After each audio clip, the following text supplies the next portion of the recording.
Quelle, incroyable, victoire de la France. What a victory for France. Jeez, I mean, I knew they were going to hammer Wales. No, there's no two ways about it. I had, if you remember, back to my little board, I still have it here. There we are. 47-12. I think I gave Wales too much credit because they never got close. In the first half, like you thought to yourself, maybe, just maybe, but just after finishing watching it there, and yeah, foregone conclusion, and really France looked impressive. And the thing that I found most impressive was Wales hung in there a little bit. You know, Wales always have a bit of grit about them, which you expect, but France didn't lose patience. They kept going, kept going. They just kept chipping away until they broke them down. Like, rugby is a simple game at the end of the day, and France epitomise just how to play simple rugby. Big shout out to Attisogbe and Bielle-Biarrey. Both wingers were incredible. Incroyable. Um, but especially with Attisogbe, who's only just coming in, like fair play to him. Quelle surprise. Because I didn't even think he'd get in. I thought Gabon Villiers would get into the team. But the Sogby's made a good case for himself, two tries, and he looked dangerous all throughout. Like he made a clearance kick, nearly got a 50-22. Sorry, I'm thinking of rugby league. 40-20, 40-20. Wales, on the other hand, Quel cauchemar. What a nightmare. That was really bad. Like I don't think it can be overstated how badly they performed. Or rather, like maybe that's harsh, but either you say they performed badly or you say they gave it their best shot and they were just outclassed. That's probably a fairer assessment. There were moments from Wales, but France were just far better, much stronger, much much more clinical in attack. And when you have Thomas Ramos kicking off the tee, he rarely misses. He was phenomenal. Only missed one kick. Nolan Ligarek missing both his kicks, so three kicks missed in total. Had France got two more conversions, I would have at least gotten their score right. I was only 4 points off their score. I said they'd win by 35, 47-12, and I thought maybe am I being harsh. Wasn't harsh enough with looks for Roman Entomac being a naughty boy. I have to say, like, and this doesn't get said often, I wasn't overly impressed with Antoine Dupont. Didn't think he had the best game, but that's by his ridiculous standards, you know. So when he turns it on, he's just unbelievable. But he ran sideways and backwards a lot.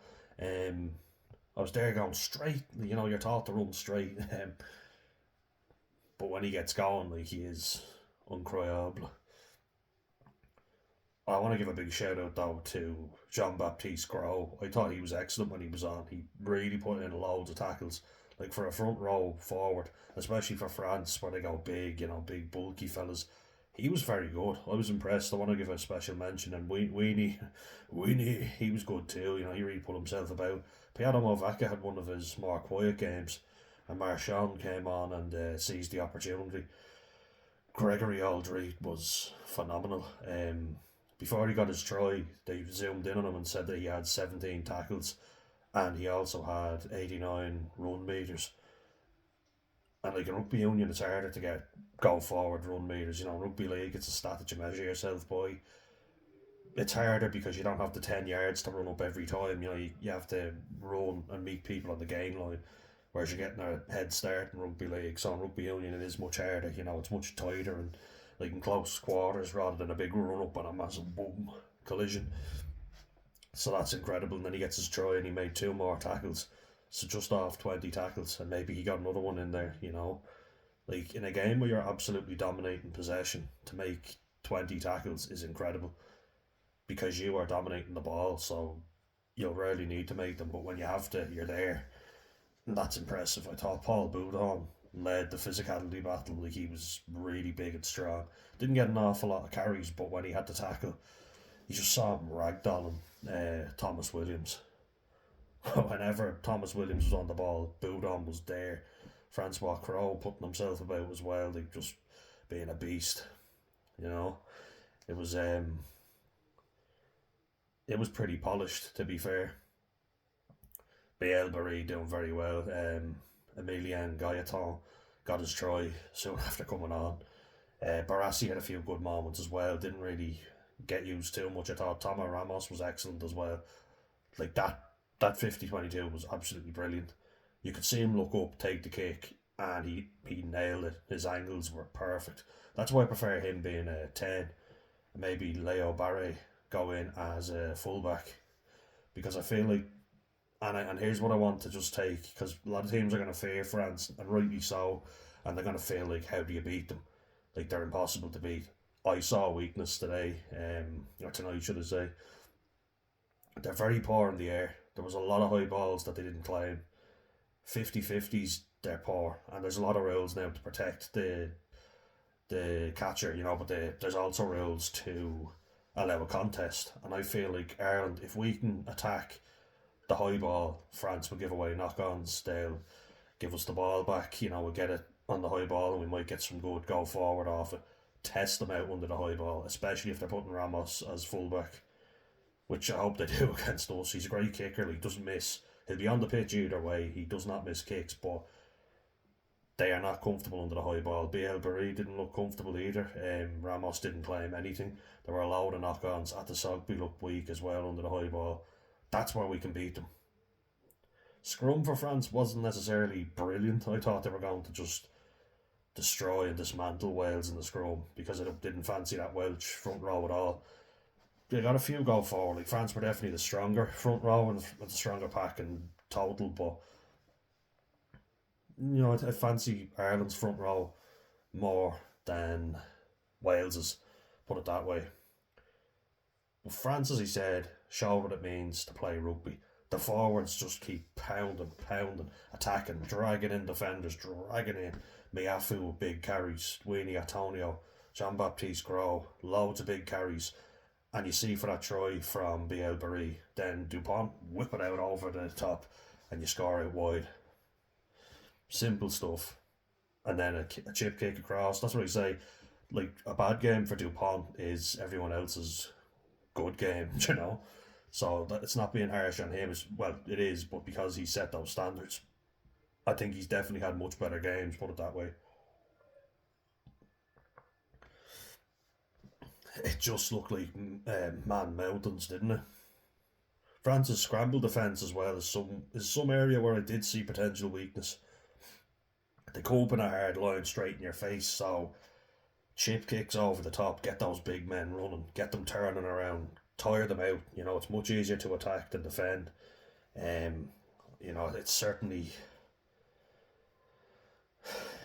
It's certainly a lot harder to defend than it is to attack, especially if you're a big man having to get back. You could see Miafu's legs just draining of energy.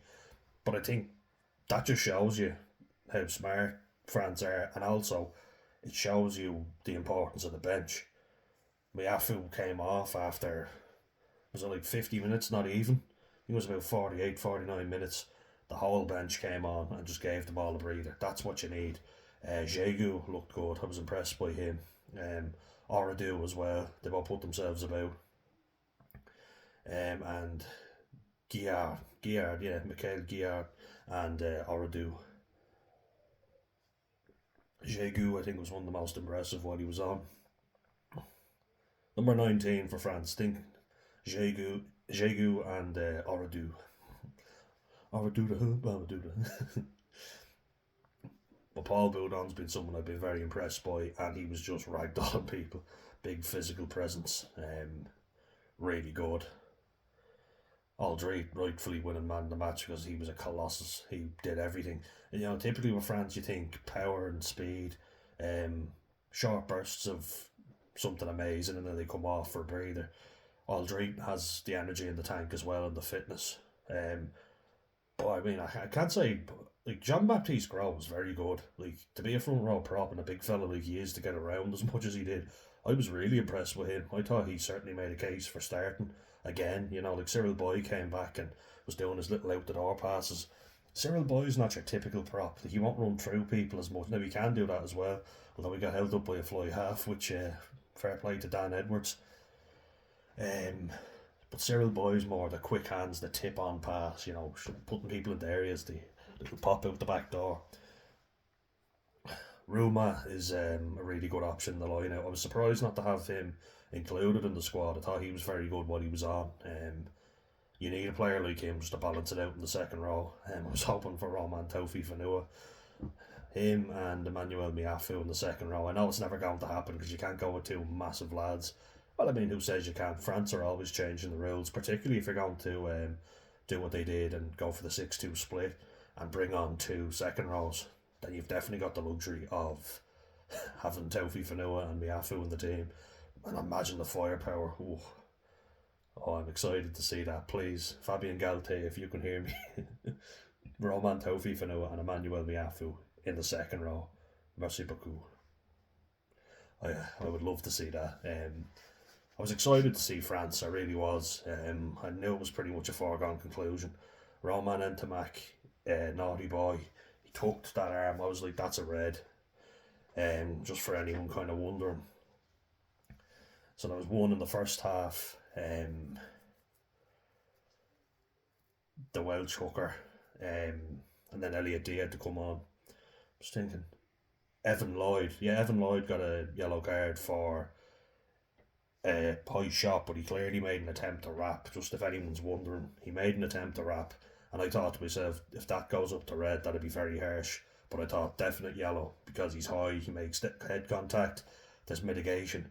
There's no mitigation. No mitigation even comes into it for Roman Ntamack because tucked arm, right? So if you tuck your arm in like a boxer like that, and then just like Eddie Hall does when he's fighting like that, that's a dangerous position to begin with. So there's no mitigation allowed. It's always illegal. That's what you'll hear the referees saying. What they mean by that is your action is never legal. So if you were to wrap and I make contact with my shoulder but my arm comes around and hits you on the head, that's a legal attempt at a tackle that has gone wrong, so it's a yellow card depending on the degree of danger. And if I've attempted to get lower, like if I'm high and I go like that and I hit you with my shoulder, that's a red card as well. But Ntamack just coming in like that, stupid from him, really stupid, and it was a real brain fart. And I said to myself, I was like, that's a red card, that deserves to be upgraded to a red, and rightfully it was. So I think fair call by Paul Williams and the TMO in both cases. I'm impressed by France. They just kept chipping away. They were patient. Sometimes with French teams, they if they don't get the immediate go forward, they can throw in the towel. No, the French won't like me saying that. French throwing in the towel. What I mean is, when things are going good for France, then they're going very well. And then if they have to kind of work at it a little bit, they can have a lapse in concentration and give away a stupid penalty, get a card, and then the momentum switches. A good example of this would be, do you remember in the 2019 World Cup in the quarter-final when France were playing Wales and France had a maul that was going forward and they were winning 19-13 and looked on the up. They were going forward and they were shifting the thing, and then it got stuck and Aaron Wainwright had his head where it didn't belong, and Sebastian Vahamaina put his arm around his neck, then put the arm back and then just fucking went for it and elbowed him in the face and got a red card.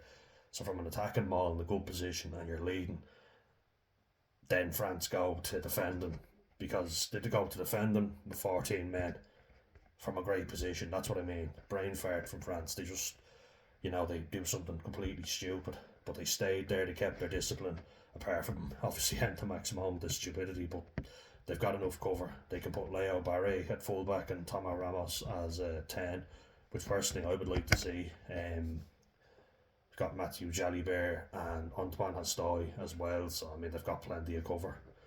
They're blessed in that regard, and where Ireland have been lacking in depth, France certainly have a lot. They have the ability to replace people, so it's kind of like, if you don't step up, somebody's going to come in and take your place, and I think that's exactly what's going to happen, because I imagine Ntamack will pick up a suspension. That's a pretty bad tackle that deserves to be punished, Allez, bleus, they were very strong. They should be feared by everyone, but on the upside, Ireland are typically good under the high ball. Hugo Keenan's great under the high ball. Put a few kicks up for him, let him contest. Makes it easier to contest now with all the rules, so yeah, tomorrow we have Scotland against Italy and then Ireland against England. Getting nervous, getting more nervous by the second. Oh, I think we can do it. I'm backing us to do it. And I hope I won't be doing a review of both games tomorrow, crying. Oh, but anyway, guys, hope you enjoyed the game. Come on, Ireland, air it done through it. Let's get it.